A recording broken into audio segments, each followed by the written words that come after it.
Our neighbors, Dan and Mel Fegley, were over with us. We were going to deep fry a turkey. I was at home Sunday. Dan and I started the fryer out back. Turkey fryer spit some oil out. And we were gone about 10 minutes. And when we came back up the road, the oil got on the outdoor porch furniture, caught fire. The place was engulfed.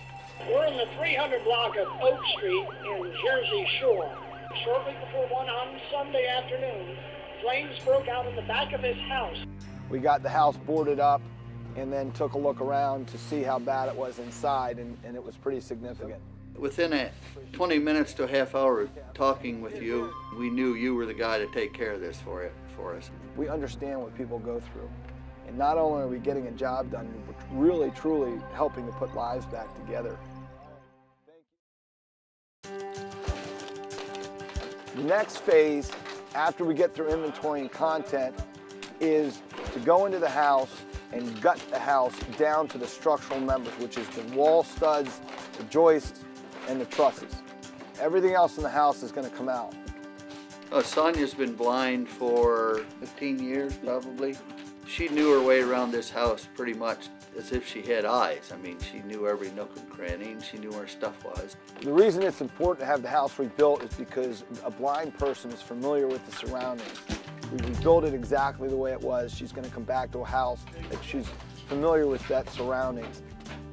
Chad said that he would make this house better for me to where I wouldn't be bumping into things that have now become a nuisance. It's been about 2.5 weeks since we got all the content removed. We've got the house completely gutted. Everything's been cleared off the walls and ceilings. Insulation, everything's been basically stripped down to the studs and ceiling joists. We're at a stage now where we can start really seeing some progress and putting the house back together. This is quite a change from the last time we were in here and looked.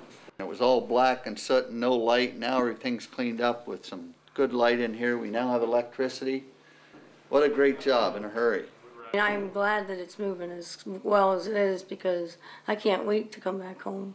Working with Mammoth and Chad has been just super. We couldn't have asked for anything better.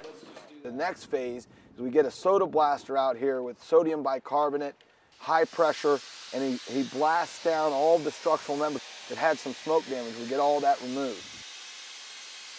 As soon as these guys are done with the little odds and ends framing, then we'll put all the insulation back in the walls, and we can actually start, the drywallers are scheduled to start hanging drywall the middle of next week.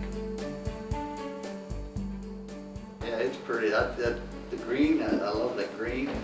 Yeah.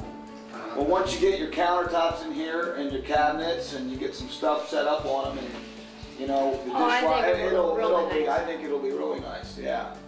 Phase 3 is basically putting the house back together. Insulation, drywall, flooring, painting, cabinets. I mean, it's rebuilding an entire house from the inside. That's the third phase. And that's the phase when the homeowner starts getting excited. They can see things coming together. It smells and looks great, and they get really excited at that point. And so do we, because it's starting to all come together. You know, when you got your insurance adjuster and the homeowner and Mammoth, and we're all on the same page in the beginning, and we're all working together, it helps the project go faster. It's less headaches. You could have never realized from the outside clear through the inside, you would not know what our house looked like before.